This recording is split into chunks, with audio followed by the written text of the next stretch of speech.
Hello all, welcome to SSC masala. इस वीडियो में हम सीजीएल प्री 2025 में पूछे गए मैथ्स के क्वेश्चन करेंगे 12 सितंबर 2025 शिफ्ट 1 के।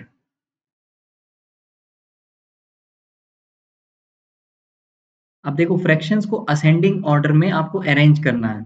ठीक है, तो अब असेंडिंग मतलब पहले छोटा और उसके बाद बड़ा बड़ा। ठीक है, तो कैसे पता चलेगा? तो हमें जो ये डिनोमिनेटर्स हैं वो सबके क्या करने पड़ेंगे, बराबर करने पड़ेंगे। अब सबका करने में टाइम लगेगा, तो कोई भी दो उठा लेते हैं। ठीक है, पहले दो उठा लिए हमने, 7 9 63। ठीक है, और 7 5 35 और 9 4 36, यानी ये वाला छोटा है। ठीक है, तो हम ऑप्शंस में देखेंगे कि 5/9 पहले आना चाहिए और 4/7 बाद में आना चाहिए। यहाँ पे 5/9 बाद में आया हुआ है तो पहला ऑप्शन नहीं होगा। ठीक है, यहाँ 5/9 पहले आया हुआ है तो ये हो सकता है दूसरे में। यहाँ 5/9 देखो बाद में आया हुआ है तो तीसरा ऑप्शन भी नहीं होगा। चौथे ऑप्शन में भी 5/9 बाद में आया हुआ है तो ये भी नहीं होगा, तो एक ही ऑप्शन बचा। ठीक है, तो ऑप्शन एलिमिनेशन से ही हमारा आंसर आ गया। अगर मान लो दो ऑप्शन बचते तो हम क्या करते, उन दोनों ऑप्शन में देखते, मतलब कोई भी दूसरा एक पेयर ले लेते। ठीक है, या तो 5/9 और 2/3 भी हम ले सकते थे, मतलब ऑप्शन में देख के हम करते जैसा भी होता। ठीक है, कोई दो पेयर और ले लेते। सिंप्लीफाई, तो देखो 2 1/2 को हम लिख सकते हैं 2.5, 2.5 प्लस 3.6 और माइनस 1.9। तो 2.5 और 3.6 कितना हो गया, 6 5 11 और 3 3 6 6.1 माइनस 1.9। तो हमारा आंसर कितना हो गया? 6.1 में से अगर दो गया तो 4.1 हो जाएगा, 4.2 आंसर हो जाएगा हमारा। ठीक है, अब ये सिंप्लीफिकेशन का क्वेश्चन है। तो देखो, ये वाला ब्रैकेट सबसे बड़ा होता है, ये आखिरी में सॉल्व होता है। ये वाला मीडियम ब्रैकेट ये बाद में सॉल्व होता है, मतलब ये बड़े वाले से पहले सॉल्व होता है और सबसे पहले ये वाला ब्रैकेट सॉल्व होता है, छोटा वाला। तो छोटा वाला एक ब्रैकेट तो यहाँ पे है, लेकिन उसके अंदर भी एक ब्रैकेट है, तो सबसे पहले ये सॉल्व होगा। तो इसको सॉल्व करेंगे, 3/4 माइनस 1/4 क्या हो जाएगा, 2/4। 2/4 मतलब 1/2, है ना। और 1/2 इंटू 1/2 यानी कि ये पूरा कितना हो जाएगा, 1/4 हो जाएगा। अब 1/3 माइनस 1/4 है, तो 4 3 12 और 4 - 3 यानी 1/12 हो गया। अब यहाँ पे देखो क्या है, तो इतना हमारा आ गया 1/12। उसके बाद देखो 5/6 डिवाइडेड बाई 1/12 है ना। अगर हम मल्टीप्लाई कर देंगे तो उल्टा हो जाएगा, यानी 12/1 हो जाएगा, यानी बेसिकली 12 भी लिख सकते हैं। तो 6 दूनी 12। ठीक, तो ये क्या हो गया, 10 हो गया। तो यहां तक हमने सॉल्व किया तो हमारा क्या आ गया, 10 आ गया। अब बचा क्या है, 7 होल 1/4, तो 7 चौक 28, 29/4 हो गया। 29/4 माइनस, और यहाँ पे हमारा पूरा क्या आया था, 10 आया था। तो एलसीएम तो 4 ही आएगा। 29 माइनस 4 दिए 40, और 40 में 29 गया तो कितना बचा, 11 बचा। तो -11/4 आंसर आ गया, लेकिन ऑप्शन में होल में दिया है। तो क्या हो जाएगा ये, 4 दूनी 8 और 3 11/4। तो -2 होल 3/4 कहाँ पे है, ये रहा, तीसरा वाला ऑप्शन हमारा आंसर हो जाएगा।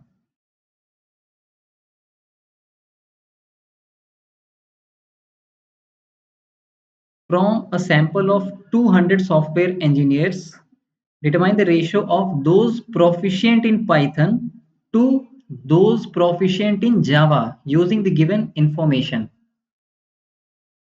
तो देखो, पहला दिया है प्रोफिशिएंट इन पाइथन एंड जावा, मतलब 50 लोग पाइथन जावा दोनों में एक्सपर्ट हैं, 70 लोग केवल पाइथन में एक्सपर्ट हैं, है ना। हमें निकालना है क्या, प्रोफिशिएंट इन पाइथन, यानी कि जो 50 लोग हैं, ये जो 70 लोग हैं, ये केवल पाइथन में एक्सपर्ट हैं, और ये जो 50 लोग हैं ये पाइथन जावा दोनों में है। ठीक है, तो इन दोनों को हम ऐड कर देंगे, है ना। 70 प्लस 50 कितना हो जाएगा,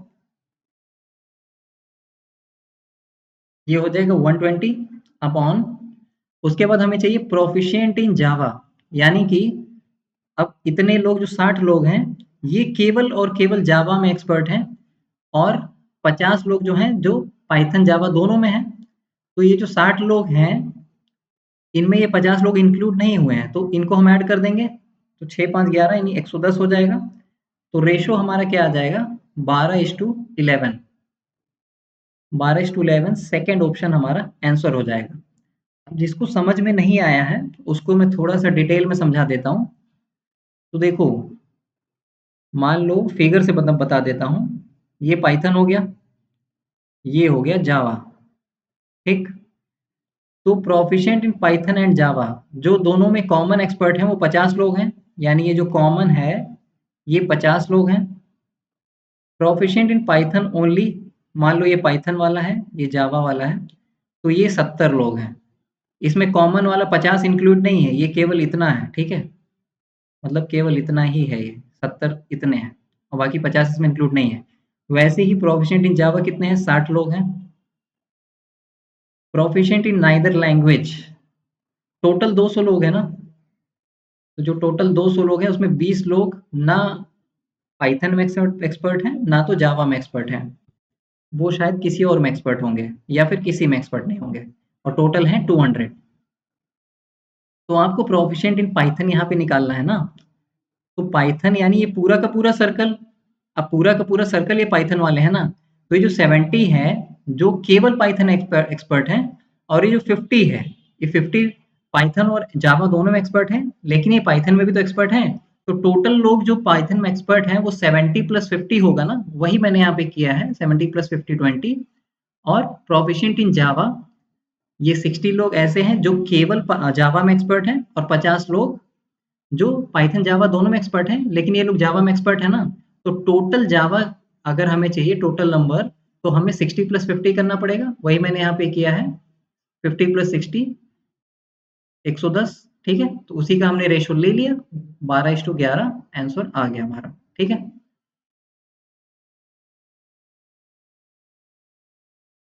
Arvind started business by investing इतना, after 4 months Bhavin joined with इतना, at the end of 8 months from the start Chandan joined with इतना। अगर टोटल प्रॉफिट इतना है at the end of the year, find the share of Chandan. तो देखो सब में 4 जीरो हैं, 4 जीरो सब में है ना। तो 4 जीरो सबका हम काट देंगे, मतलब मन में ही काट देंगे, यहाँ पे काटने की जरूरत नहीं है। तो जो अरविंद था, ठीक है, जो अरविंद था उसने 12 महीने के लिए इन्वेस्ट किया। कितना इन्वेस्ट किया, 8 रुपया। 4 जीरो हमने काट दिया ना, क्योंकि हम रेशो ले रहे हैं, ठीक है। फिर जो भाविन था उसने कितने 4 महीने के बाद इन्वेस्ट किया ना। तो 4 महीने के बाद इन्वेस्ट किया, यानी 12 में से 4 महीना चला गया, यानी केवल 8 महीने के लिए। और कितना इन्वेस्ट किया, 12 रुपया, 4 जीरो हमने काट दिया है ना। चारों में से बराबर बराबर जीरो कटने चाहिए, ठीक है। अगर किसी में केवल 3 जीरो होता तो हम केवल 3 3 जीरो ही काटते, ठीक। तो 8 × 12, और उसके बाद लास्ट में चंदन, चंदन का कितना है, कहाँ गया, 16। अच्छा, चंदन 8 महीने के बाद आता ना, eight the end of 8 months from the start, यानी 8 महीने बाद, यानी केवल 4 महीने के लिए इसने इन्वेस्ट किया था। और कितना इन्वेस्ट किया, 16। अब देखो यहाँ पे और भी कट रहा है ना, ये 8 8 और 8 दूनी 16 कट गया, ठीक। फिर 4 4 तियाँ 12 और 4 तियाँ 12 ये भी कट गया। तो 3:3:2 का रेशो आ गया। अब देखो टोटल प्रॉफिट कितना है, टोटल प्रॉफिट है 105,000। अब हमें चंदन का निकालना है, तो चंदन का कितना है, 2 है। और 2 कितने में से है, 3 3 6 7 8, 8 में से है। तो 8 से 2/8 से मल्टीप्लाई कर देंगे, हमारे पास आंसर आ जाएगा। तो 2 चौके 8 और 4 से काट दो, आपके पास आंसर आ गया। 4 दूनी 8, 4 छक 24, 4 पचे, अरे 4 4 दूनी 8, 4 छक 24, फिर 4 दूनी 8, 4 पचे 20 और 0। तो 26,250 डी ऑप्शन हमारा आंसर हो जाएगा। जिनको बेसिक बिल्कुल नहीं पता है थोड़ा सा बता देता हूँ कि जो इन्वेस्टमेंट का रेशो होता है वो डायरेक्टली प्रोपोर्शनल होता है प्रॉफिट के, और साथ में अब अगर इक्वल टाइम है तब तो इन्वेस्टमेंट के रेशो से ही हम प्रॉफिट का रेशो निकाल सकते हैं। लेकिन अगर किसी ने कम टाइम के लिए या किसी ने ज़्यादा टाइम के लिए इन्वेस्ट किया है तो ऐसा थोड़ी ना है जिसने कम टाइम के लिए किया उसको भी उतना ही प्रॉफिट मिलेगा। तो जो टाइम होता है, टाइम ऑफ इन्वेस्टमेंट, वो भी डायरेक्टली प्रोपोर्शनल होता है प्रॉफिट के। तो इन्वेस्टमेंट इनटू टाइम ये डायरेक्टली प्रोपोर्शनल होता है प्रॉफिट के। तो वही चीज हमने यहाँ पे यूज किया है। ठीक है। A and B starts a business, A invest इतना फॉर 9 मंथ्स, बी इन्वेस्ट इतना फॉर 6 मंथ्स। तो ये तो आसान है। देखो 4 जीरो यहाँ भी, 4 जीरो यहाँ कट गया। ए ने इन्वेस्ट किया 8 रुपया 9 महीने के लिए, बी ने इन्वेस्ट किया 12 6 महीने के लिए। ठीक है, ये ए का है, ये बी का है। एग्जाम में तो ए बी लिखने की जरूरत ही नहीं है, इतना मन में कर सकते हो। अब यहाँ पे कुछ कटेगा? हाँ कटेगा। 4 दूनी 8, 4 तियाँ 12, 3 त्रिक्का 9, और यहाँ पे 3 दूनी 6, और 2 से 2 भी कट गया। ये तो 1:1 का रेशो हो गया, यानी आधा। तो बी का शेयर क्या होगा 45,000 में, तो 45,000 का आधा हो जाएगा कितना, 22,500। ठीक है, डी ऑप्शन हमारा आंसर हो गया। What is the average of all integers between 100 and 250 that are exactly divisible by 11? अब ये तो एपी अरिथमेटिक प्रोग्रेशन का क्वेश्चन है। तो 100 और 250 के बीच में जो पहला नंबर डिविजिबल होगा 11 से वो हो जाएगा 11 दहियम 110। 110 के बाद अगला नंबर डिविजिबल होगा 11 का स्क्वायर यानी 11 के रहम 121। ऐसे ही और भी टर्म्स होंगे, और जो लास्ट टर्म डिविजिबल होगा वो क्या होगा, 250 को 11 से डिवाइड कर देते हैं। 11 दूनी 22, 3 बचा। तो 11 दूनी 22, 30 में 22 गया तो 8 रिमाइंडर बचा। तो 250 में से 8 जो रिमाइंडर बच रहा है, इसी की वजह से नहीं कट रहा है ना, तो इसको माइनस कर दोगे तो क्या आ जाएगा 242। तो 242 इन दोनों के बीच में लास्ट टर्म होगा जो 11 से डिविजिबल होगा। लास्ट टर्म निकालने के लिए आप ऐसे भी कर सकते हो कि 22 आया है ना, रिमाइंडर को छोड़ दो, 11 इंटू 22 कर दो, तब भी आपके पास 242 आ जाएगा। आपकी मर्जी है। अब इसके बाद भी अगर आपने एपी पढ़ा है अरिथमेटिक प्रोग्रेशन तो और भी तरीकों से कर सकते हो, लेकिन जो सबसे आसान तरीका है आपको एवरेज निकालना है। ठीक है, नंबर ऑफ टर्म्स चाहे इवन हो चाहे ऑड हो, कुछ भी हो, बेस्ट तरीका है एवरेज ऑफ जो एपी होता है किसी भी एपी का, वो होता है first term plus last term upon 2। तो यहाँ पे फर्स्ट टर्म क्या है 110, लास्ट टर्म क्या है 242 अपॉन 2। तो क्या हो जाएगा ये 2 5 3, 2 से काटना है, 2 एकम 2, 2 से 14, 2 छः 12, 176 आंसर हो जाएगा हमारा पहला ऑप्शन। अगर आप ये फॉर्मूला भूल जाओगे तब भी आप कर सकते हो, लेकिन आपको नंबर ऑफ टर्म्स निकालना पड़ेगा, फिर वो सब देखना पड़ेगा, मतलब और फॉर्मूले लगाने पड़ेंगे। ठीक है, ये फॉर्मूला याद रहे तो बेस्ट है।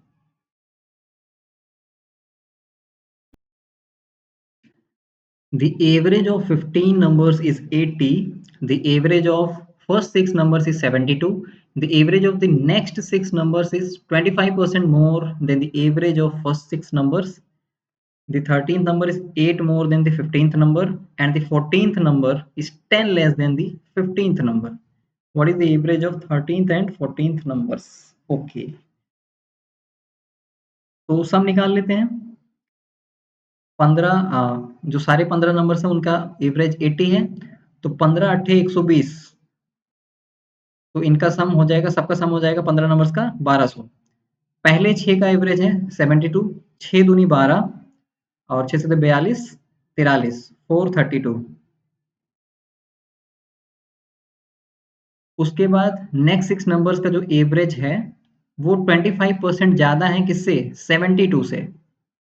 तो 72 का 25% ज़्यादा करेंगे तो ये 5/4 हो जाएगा ना। 25% की फ्रैक्शनल वैल्यू 1/4 होती है, 25% ज़्यादा करना है तो 4 + 1 हो जाएगा ना 5/4। तो 4 एकम 4, 4 अठे 32, 18 बचे 90। तो इनका जो सम हुआ, एवरेज हुआ नेक्स्ट 6 नंबर्स का, वो हो गया 90। तो इनका सम क्या होगा 6 नमा 54, 540, इनको ऐड कर लेते हैं, 972 हो जाएगा। ठीक है, तो स्टार्टिंग के जो 12 नंबर्स हैं, स्टार्टिंग के 15 नंबर्स का सम इतना है, स्टार्टिंग के 12 नंबर्स का सम इतना है, बाकी के 3 बचे, 13, 14, 15। जो 13th है वो 8 ज़्यादा है 15 में से, जो 14वां है वो 10 कम है 15 में से। तो जो 13th नंबर है, ठीक है, 13th है, 14th है, उसके बाद 15th है। 15th नंबर को हम x मान लेते हैं, तो 14th वाला 10 कम है ना, तो ये x माइनस 10 हो जाएगा, और 13th वाला 8 ज़्यादा है 15 में से, तो ये x प्लस 8 हो जाएगा। ठीक है, आपको निकालना क्या है, 13th और 14th का एवरेज निकालना है ना, इसका एवरेज आपको निकालना है। तो इसका एवरेज क्या हो जाएगा, इसका एवरेज हो जाएगा 2x माइनस 2 अपॉन 2, है ना, यानी कि x प्लस 1 हो जाएगा, सॉरी x माइनस 1 हो जाएगा। x माइनस 1 आपका आंसर होगा। अब पहले आपको x की वैल्यू तो निकालनी पड़ेगी। अभी जो बाकी के 3 नंबर्स हैं, इनका सम क्या होगा, 3x माइनस 2, और 3x माइनस 2 की वैल्यू क्या होगी, ये 15 का जो सम है, इसमें से 972 माइनस कर दो, आपको इनका सम मिल जाएगा। तो 1200 में से 972 माइनस करोगे तो कितना हो जाएगा, ये 200, 230, 228, ये हो जाएगा 228। तो x की वैल्यू क्या हो जाएगी, 230 बटे 3, ये आपकी x की वैल्यू आ गई। 3 सत्ते 21, 3 छक 18, फिर 3 छक 18, फिर 3 छक 18, तो ये तो बार बार 6 ही आएगा, तो 0.67 लिख लेते हैं। तो x माइनस 1 करेंगे तो ये क्या हो जाएगा, 75.67, ये आ गया हमारा आंसर। कहाँ है, तीसरा option.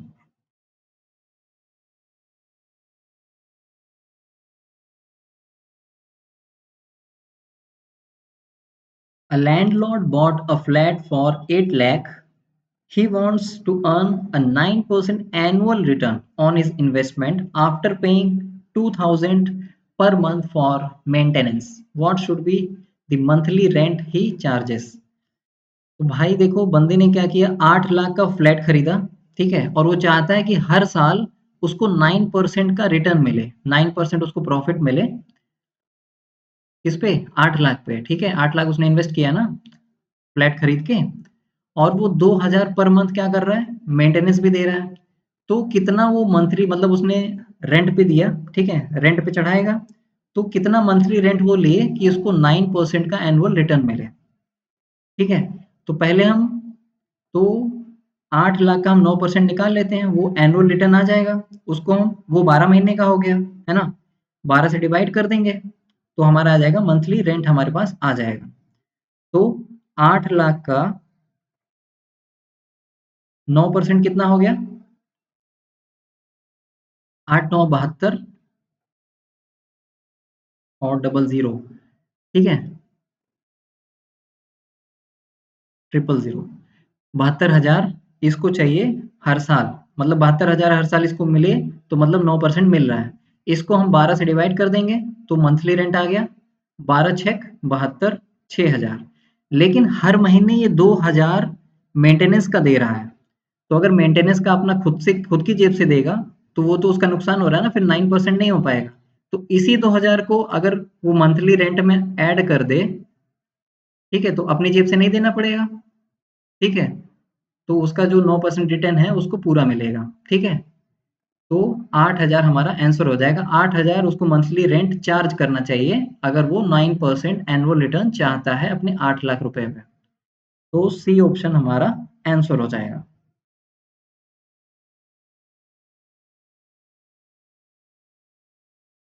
An amount is said to be an amount is said to double in 5 years with compound interest. How many years will it take for the amount to grow to 8 times its original value? तो देखो, P से 2P होने में, यानी double होने में कितना time लगता है, 5 years। ठीक है, तो 2P से 4P होने में कितना टाइम लगेगा, डबल होने में 5 years लग रहे हैं ना। तो कंपाउंड इंटरेस्ट में क्या होता है, कि हर बार डबल होने में उतना ही टाइम लगेगा, तो 2p को 4p बनने में भी 5 इयर्स लगेंगे। वैसे ही 4p को डबल होने में 5 इयर्स लगेंगे, यानी 8p होने में 5 इयर्स लगेंगे, है ना। और वही हमें चाहिए भी 8 टाइम्स, तो p को 8p बनने में कितना टाइम लगा? 5 5 5 5 तियां 15, ठीक है। तो ए ऑप्शन हमारा आंसर हो जाएगा 15 इयर्स। अगर ये सिंपल इंटरेस्ट में होता तो ऐसा नहीं होता ना। पी को अगर सिंपल इंटरेस्ट में 2p होने में 5 साल लग रहे हैं, तो 2p को 4p होने में कितना साल लगता? 15 साल लग जाता,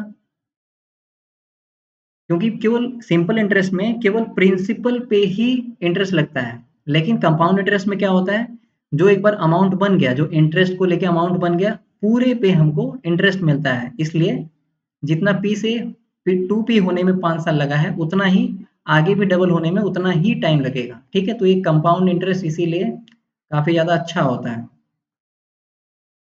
अभी हम इसका बेसिक जान लेते हैं, ठीक है। इसका बेसिक बता देता हूँ, अगर बेसिक से कभी करना हो या क्वेश्चन थोड़ा ज्यादा टिपिकल आ जाए, तो देखो, अमाउंट इक्वल टू, अमाउंट यहाँ पे पहले 2p है, amount equal to p 1 plus R upon 100 की पावर t, t यहाँ पे क्या है? 5 साल। दूसरा क्या है? 8p p 1 plus R upon 100 की पावर, अब यहाँ पे t हमें दिया नहीं है, टाइम हमें निकालना ही यही, तो इसको t मान लेते हैं। अब दोनों में p से p कट जाएगा, ठीक है। अब देखो ये जो 8 है ना, इसको हम 2 की पावर 3 लिख सकते हैं, लिख सकते हैं ना। तो 2 की पावर 3 अगर हम निकाल लें तो वही तो हमारा हो गया। इसको अगर हम क्यूब करेंगे तो यहाँ पे भी क्यूब हो जाएगा, 5 तियां 15, है ना। 5 तियां 15 हो जाएगा, यानी t की जो वैल्यू है वो 15 हो जाएगी, और वही हमें निकालना भी है, ठीक है। 2 की पावर 3 ये बन गया, अगर हम इसका क्यूब कर देते हैं, समझ गए, तो 15 हमारा आंसर हो जाएगा।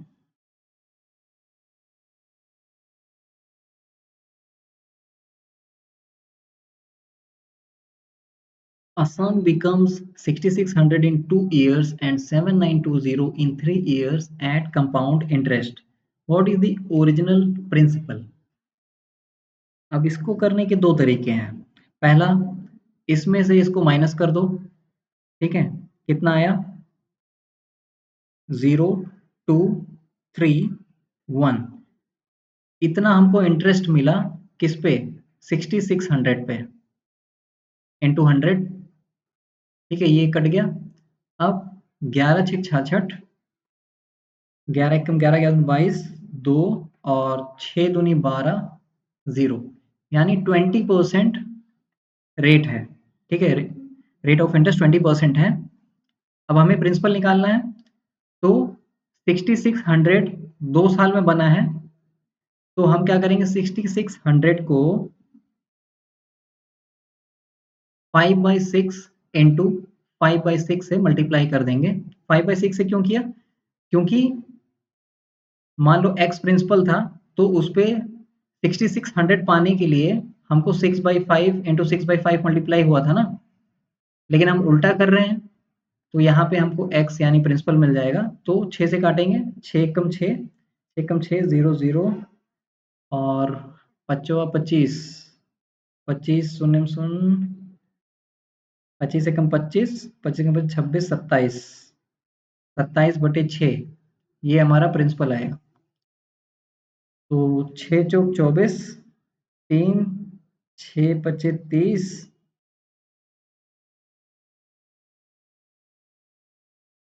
6 8 48। अब देखो 4 5 तो आ गया ना, 4 5 देखो केवल एक ही ऑप्शन में है ना, यहाँ पे है केवल एक ही ऑप्शन में है 4 5, तो यही ऑप्शन हमारा आंसर हो जाएगा। बाकी किसी ऑप्शन में 4 5 नहीं है, तो पूरा कैलकुलेट करने की जरूरत नहीं है। इसको, इस क्वेश्चन को करने का एक और मेथड है, आप रेशो मेथड से भी कर सकते हो। रेशो मेथड से कैसे होगा? कंपाउंड इंटरेस्ट में जो रेशो होता है, ठीक है, अमाउंट का हर ईयर में सेम होता है, तो यहाँ पे 0 से 0 कट जाएगा, उसके बाद ये 11 से कटेगा क्या? 11 सते 77, 11 दूनी 22, हाँ कट गया। और ये तो कटेगा ही, 11 छक 66, फिर 12 पच्चीस 60 और 12 छक 72। तो 5:6 का रेशो बना। ठीक है, तो हर साल 5:6 का ही रेशो रहेगा, यानी 0 ईयर में, यानी जो प्रिंसिपल है, फिर 1 साल बाद क्या होगा, 5:6 का रेशो होगा। ठीक है, प्रिंसिपल में, और 1 साल बाद जो अमाउंट होगा उसमें 5:6 का रेशो होगा। फिर 2 साल बाद 1 साल का जो अमाउंट है और 2 साल का जो अमाउंट है, इसमें भी 5:6 का रेशो होगा। तीनों को हम बैलेंस कर लेंगे, यहाँ 6, यहाँ 5। ठीक है, ये जो सामने होता है इसी को यहाँ पे लिख लेते हैं, जो बगल में होता है। तो 5 25, 6 25 30 और 6 6 36। तो जो 2 साल में प्रिंसिपल है वो 36 है। 36 की वैल्यू कितनी है? 6600। और हमें निकालना है क्या? प्रिंसिपल। प्रिंसिपल क्या है? 25 है। तो 36 की वैल्यू 6600 है ना, इसको 36 से डिवाइड करेंगे, 1 यूनिट की वैल्यू आ जाएगी, 25 से मल्टीप्लाई कर देंगे तो हमारे पास आंसर आ जाएगा, यानी प्रिंसिपल आ जाएगा। तो 6 छक 36 और 1100 हो जाएगा। अब 6 से कटेगा नहीं, 25 से मल्टीप्लाई करना पड़ेगा, फिर से वही बनेगा, 25 से कम 25, 26 27, 27 50/6, इसको फिर काटेंगे, फिर से वही आंसर आएगा, 4583.33। ठीक है, यही हमारा आंसर हो जाएगा। समझ गए? जो तरीका बेस्ट लगे वैसे करो।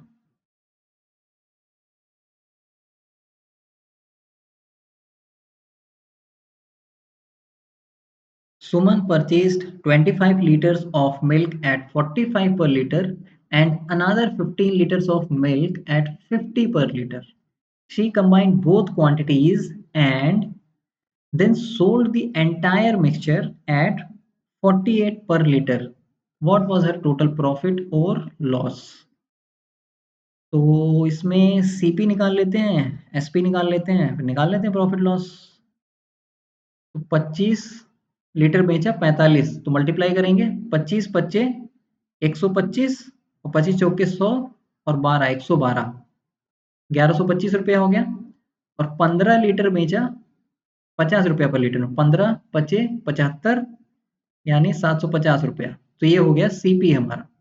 कितना हो गया सीपी? 5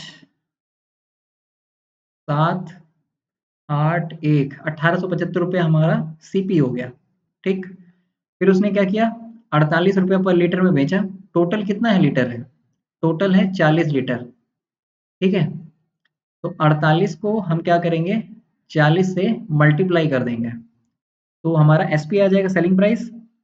तो जीरो तो लगेगा ही, 4 8 32, 4 चौक 16, 3 19, तो ये हो गया हमारा एसपी। अब एसपी में सीपी को माइनस कर देंगे। ठीक है, तो 1875 है, 25 और 20 कितना आ गया हमारा? 45। ठीक है, प्लस 45 रुपीज का प्रॉफिट हुआ, है ना। तो प्रॉफिट ऑफ 45, ये हमारा सेकंड ऑप्शन आंसर हो जाएगा।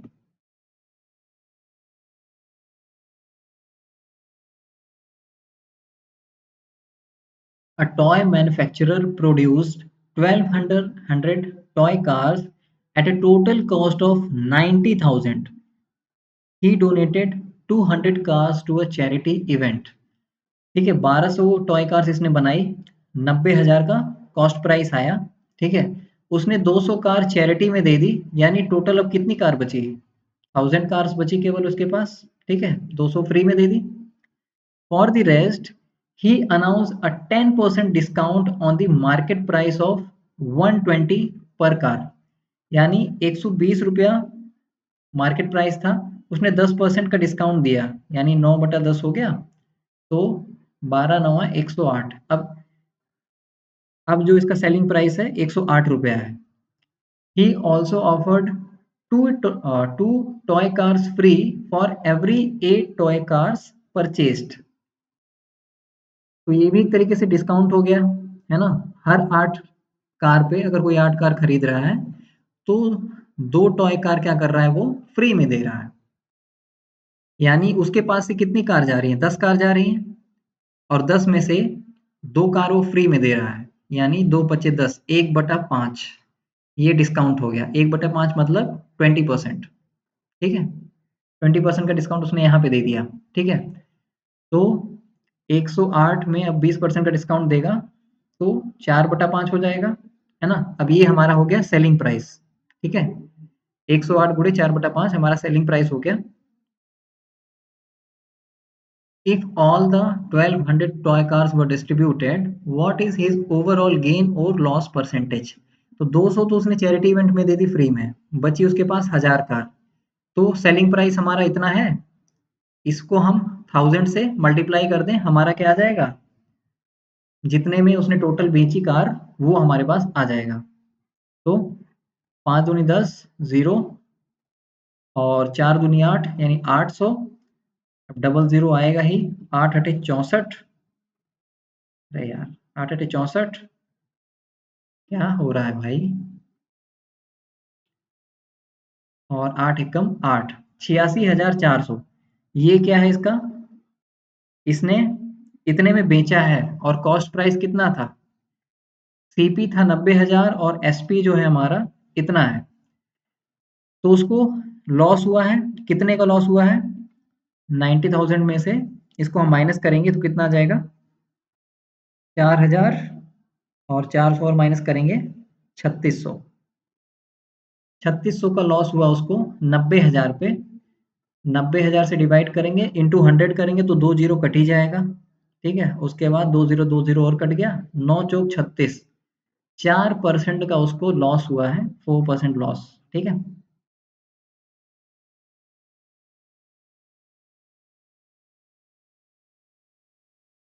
A retailer marks an air conditioner 80% above its cost price, यानी अगर कॉस्ट प्राइस 100 थी तो उसने बढ़ा के कितनी कर दी, 180 सेलिंग प्राइस कर दी, ठीक। He offers a first discount of 25% on the mark price, ठीक है। अब 180 में पहले बेचना रहा था, फिर उसमें उसने 25% का डिस्काउंट दिया, यानी 3/4 कर दिया इसका। फिर during a festive offer an additional discount of 10% is applied on the already discounted price. अब 10% का और डिस्काउंट दे रहा है तो ये 9/10 हो जाएगा, ठीक है। अब ये हमारा क्या आ गया, ये हमारा सेलिंग प्राइस है। 10 ये कट गया, 4 चौक, एक मिनट 10 से नहीं काटते हैं, नहीं वरना 4 से नहीं कटेगा। 10 यहाँ पे हम रहने देते हैं। अरे रेजर आजा, ये 4 से कट जाएगा, 4 चौक 16, 4 पचे 20, ठीक है। अब कट जाएगा, ये हो जाएगा 5 तिया 3 पचे 15, 3 चौक 12, 1 13, 135 इंटू 9 हम करेंगे तो कितना हो जाएगा हमारे पास, 9 बजे 45, 9 तिया 27, 4 31, 9 एकम 9, 3 12 और नीचे अपॉन 10 है तो ये हो जाएगा 121.5। तो 121.5 हमारा सेलिंग प्राइस हो गया। If the final selling price is 1,552, इसी की वैल्यू हमें दे रखी है 1,552, what is the approximate cost price of the air conditioner. Cost price निकालनी है, कॉस्ट प्राइस कितना हमने माना है 100, तो सेलिंग प्राइस कितना है 121.5 से डिवाइड कर देंगे, एक यूनिट की वैल्यू आ जाएगी और 100 से मल्टीप्लाई कर देंगे, हमारे पास आ जाएगा हमारा कॉस्ट प्राइस। अब नीचे पॉइंट है, पॉइंट को हटाने के लिए ऊपर नीचे 10 से मल्टीप्लाई कर देंगे, पॉइंट हट जाएगा। अब देखो ऑप्शन से देखोगे तो यहाँ पे देखो 155 है, 155 है, यहाँ 121 है। डिवाइड करेंगे जब इसको तो वनजा तो जाएगा ही, यानी पहला और दूसरा ऑप्शन तो एलिमिनेट हो गया। और चौथा ऑप्शन जो है वो 1 के बाद पूरा 0 0 है। अब पहली बार में कट तो रहा नहीं है और आगे भी 52 है तो आगे भी कुछ आएगा ना, तो यानी चौथा ऑप्शन भी नहीं होगा, तीसरा ऑप्शन हमारा आंसर हो जाएगा। A 40-liter mixture contains juice and water in the ratio 5:3. How much water must be added to this mixture to change the ratio of juice to water to 2:3? तो देखो ratio कितने में, 5:3 में, तो 5 3 8, 8 की वैल्यू कितनी है 40, तो 8 पचे 40, 1 यूनिट की वैल्यू कितनी है? 1 यूनिट की वैल्यू 5 हो गई, तो 5 25 और पानी कितना हो गया? 5 तियां 15। तो ये जूस है, ये वाटर है, ठीक है। अब जूस तो 25 का 25 ही रहेगा, लेकिन जो पानी है 15 लीटर, उसमें हम और वाटर मिला रहे हैं, ठीक है। और वाटर मिलाने से रेशो कितना बन जा रहा है? 2:3 का, ठीक है। अब इसको हम सॉल्व कर लेंगे, हमें W की वैल्यू मिल जाएगी, वही हमारा आंसर हो गया। तो 25 तियां 75, 15 दूनी 30 और 2W, x भी वैसे मान सकते थे। तो 75 में 30 गया, 45 हो गया, और इधर 2W 2 से कटेगा, तो ये कितना आ जाएगा? 22.5। 22.5 लीटर हमारा आंसर हो जाएगा, सेकेंड ऑप्शन, ठीक है। A is able to complete task in 15 days while B takes 20 days to finish the same task. A लेता है 15 दिन, B लेता है 20 दिन, ठीक। तो ये टाइम हो गया। एफिशिएंसी क्या हो जाएगी? 20 तियां 60, ठीक है। तो 15 चौके 60 और 20 तियां 60, ये इनका हो गया एफिशिएंसी। 4 और 3 एफिशिएंसी हो गया। If they collaborate and work together for 4 days, तो 4 3 7, 7 एफिशिएंसी से 4 दिन काम करेंगे, 7 चौक 28 हो जाएगा, ठीक है। What fraction of work will still remain, कितना काम बचेगा? तो 60 में 28 काम वो कर चुके हैं, 60 में 28 आप माइनस कर देंगे तो कितना बचेगा? 32 काम बचेगा, ठीक। 32 काम कितने में से बचेगा? 60 में से बचेगा, तो 2 से कट जाएगा, 4 से भी कट जाएगा, तो 4 अठे 32, 4 एकम 4, 4 बचे 20, तो 8/15 हमारा आंसर हो जाएगा, थर्ड ऑप्शन।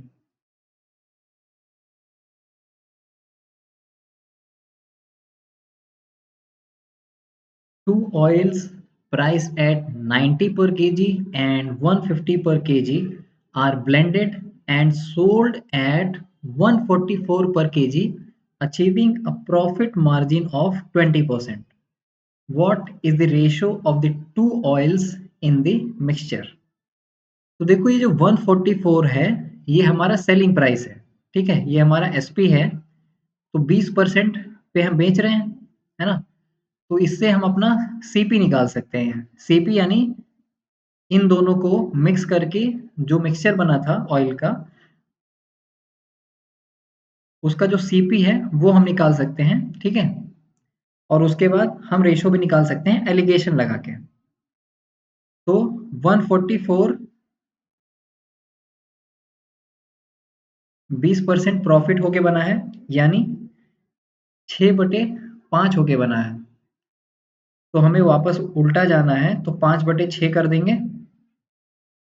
6 दूनी 12, 6 चौक 24, 5 चौके 20, 5 दूनी 10, 2 12, 120 रुपया, ठीक है। तो अब हम एलिगेशन लगा देंगे 90, 150 और इनका मिक्सचर का जो सीपी है, कॉस्ट प्राइस है, वो 120 है, ठीक है।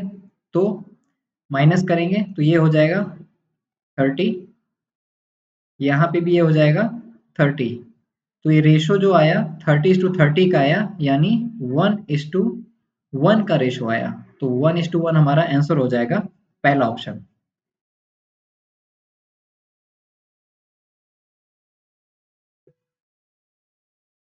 Three pipes A, B, and C are capable of filling a tank in 6, 8, and 12 hours, respectively.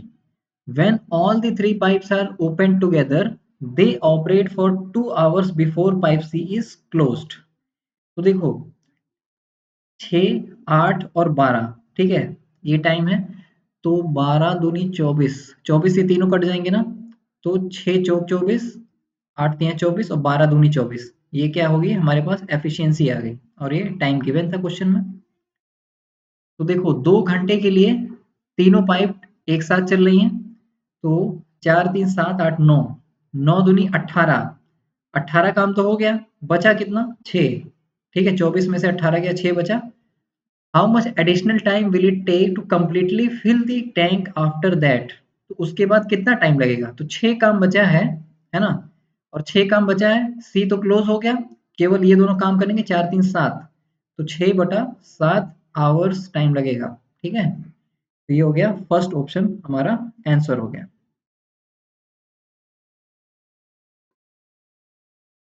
A bullet train covers a fixed distance in 30 minutes at an average speed of 240 kilometre per hour. तो देखो 240 kilometre per hour की speed से 30 minute चल रहा है, यानी कि जो डिस्टेंस कवर कर रहा है वो कितना, इसका आधा हो जाएगा 240 का, 1 120। ठीक है, 120 किलोमीटर, ये जो फिक्स डिस्टेंस है 120 किलोमीटर है। Due to track maintenance it needs to be diverted increasing the distance by 20%। अब 20% डिस्टेंस इंक्रीज हो रहा है, यानी कि 6/5 हो जाएगा, 5 दूनी 10 और 5 चौके 20, ये हो जाएगा 6 चौक 24, 6 दूनी 12, 13 14, 144 किलोमीटर हो गया। If the train needs to arrive at its destination on time, that is 30 minutes, what should its new average speed in kilometer should be in kilometer per hour? तो इसकी न्यू एवरेज स्पीड, अब देखो 30 minute में अगर आधे घंटे में cover करना है तो पर आवर इसकी स्पीड कितनी हो जाएगी, इसका डबल हो जाएगा, कितना हो जाएगा 288 किलोमीटर पर आवर। ठीक है, तो सी ऑप्शन आंसर हो जाएगा। जिसको ऐसे समझ में नहीं आया तो भाई फॉर्मूला ही लगा लो, स्पीड इक्वल टू क्या होता है, डिस्टेंस अपॉन टाइम। डिस्टेंस कितना है 144 किलोमीटर, टाइम कितना है 30 मिनट, 30 मिनट को 1/2 आवर लिख सकते हो, तो 1/2 से डिवाइड करोगे तो ये 2 ऊपर चला जाएगा, मल्टीप्लाई हो जाएगा, तब भी वही आएगा ना 288। ठीक है,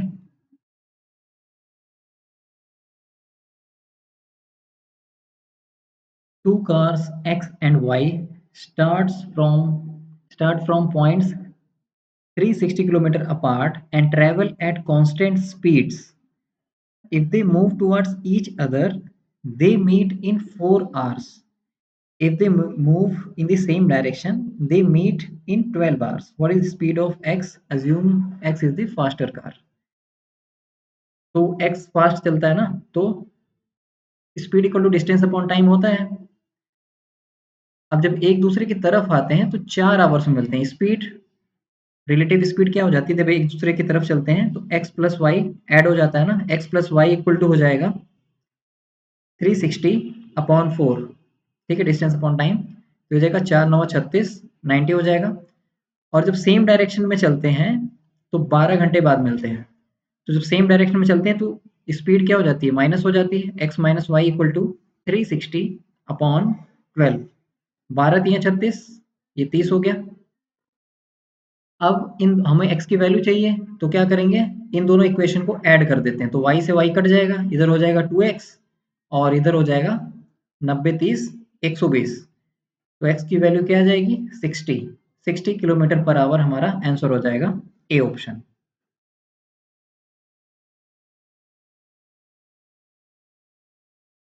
A circular pizza having a radius of 21 centimeter, if 75% of it is eaten, what is the area of pizza remaining? तो जो इसका एरिया होगा 75% खा लिया गया है, तो केवल 25% बचेगा ना, 25% हम निकाल लेंगे, वही पिज़्ज़ा बचा हुआ है। ठीक है, वही एरिया, तो पाई आर स्क्वायर, और इसका 25% बचा है, 25% यानी 1/4, 7 तिया 21, उसके बाद 2 दूनी 4, ये हो जाएगा 11, और 3 एकम 3, 3 दूनी 6, 63 को 11 से मल्टीप्लाई करेंगे तो ये हो जाएगा 3 6 3 9 और 6 693/2। अब इसको 2 से काटेंगे, 2 तिया 6, 2 चौक 8, 2 छक 12 और 2 पचे 10, तो 346.5 आंसर आएगा। यहाँ पे देखो 0.36 दिया हुआ है, बट 0.25 आना चाहिए, सॉरी 0.5 आना चाहिए, तो आंसर तो यही बी ऑप्शन है, लेकिन 346.5 आंसर होगा। ठीक है,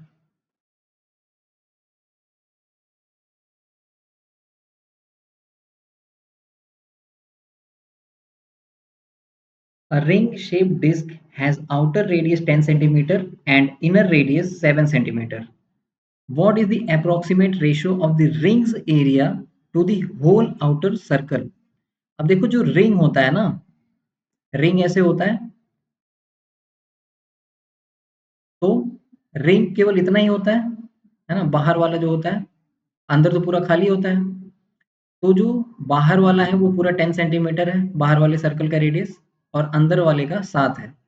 तो अगर हमें रिंग का एरिया निकालना है तो क्या हो जाएगा, पाई 10 स्क्वायर माइनस 7 स्क्वायर, और होल सर्कल का वो तो पूरा का पूरा हो जाएगा पाई आर स्क्वायर, ठीक है, पाई 10 स्क्वायर। पाई से पाई कट जाएगा और 100 में से 49 जाएगा, ये हो जाएगा 51/100। तो ये रेशो आ गया। अच्छा, यहाँ पे बोला अप्रोक्सीमेट रेशो, तो अगर हम 51 को 50 मान लें तो ये 1/2, 1:2 का रेशो हो जाएगा।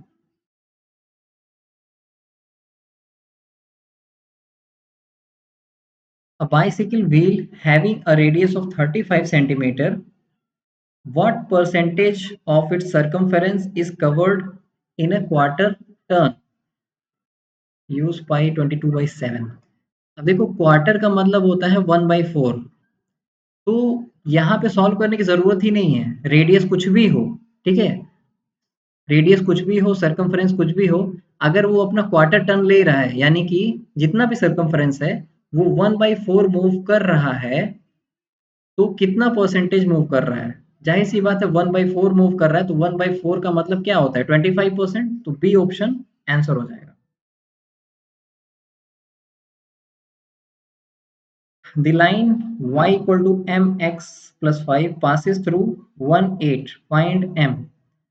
तो जो कोऑर्डिनेट दिया हुआ है इसमें ये x y के फॉर्मेट में होता है ना, तो x की वैल्यू 1 है, y की वैल्यू 8 है, इसको पुट कर दो यहाँ पर, 8 equal to m into 1 plus 5, तो m की वैल्यू क्या आ गई, 3 आ गई, तो 3 हमारा आंसर हो जाएगा।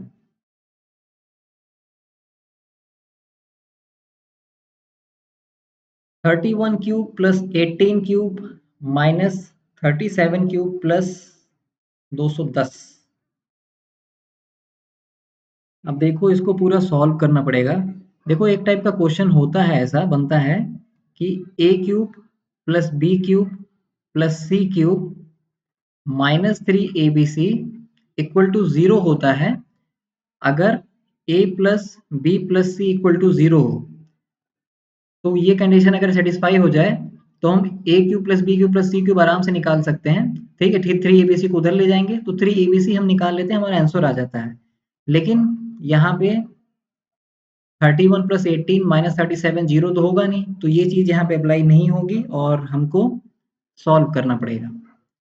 तो देखो 31 का क्यूब मुझे तो नहीं याद है, तो निकालेंगे, पहले 31 का स्क्वायर निकाल लेते हैं। एक एक का स्क्वायर एक हो गया, 3 एकम 3 दूनी 6, और फिर 3 त्रिका 9, तो 961 हो गया। फिर 31 से इसको मल्टीप्लाई करेंगे तो पहले तो 961 आ ही जाएगा, फिर 3 से मल्टीप्लाई करेंगे, 3 एकम 3, 3 छः 18, 3 9 27, 1 28, यानी ये हो जाएगा 1 6 3 9 17 9, ये हो जाएगा 29791। ये हो गया 31 का क्यूब आ गया हमारे पास। 18 का क्यूब मुझे याद है, 18 का क्यूब कितना होता है, 5832, तो 5832, ठीक है। उसके बाद 210 है, इसको हम ऐड कर लेते हैं यहाँ पे, तो जितने भी प्लस वाले हैं उनको हम ऐड कर लेते हैं, ये हो जाएगा 3 9 4 13, और 8 2 10, 8 18, 10 5 15 और 3, तो ये हो गया 35833, ये प्लस वाले हो गए। अब 37 का क्यूब निकालेंगे तो पहले स्क्वायर निकालते हैं, 7 सत्ते 49, 4 कैरी गया, 3 सत्ते 21 का डबल 42, 42 और 4 46, तो 6 लिखेंगे, 4 कैरी जाएगा, 3 का स्क्वायर 9, 9 4 13,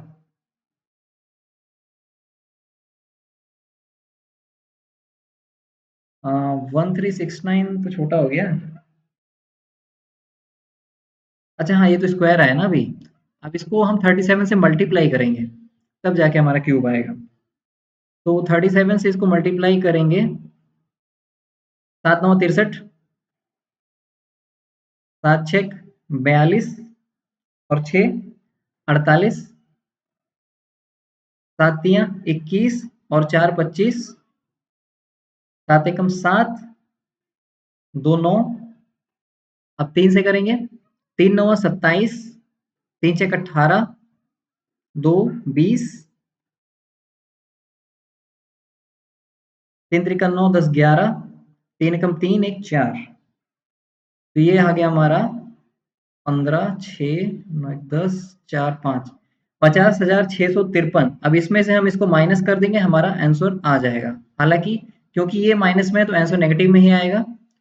तो माइनस करते हैं, 35,833, ये हो गया 0, ये हो गया 2, 16 में 8 गया, 8 बचा, 9 में 5 गया, 4 बचा, और 4 में 3 गया, 1 बचा। तो 14,820 आंसर हो जाएगा, सेकंड वाला ऑप्शन।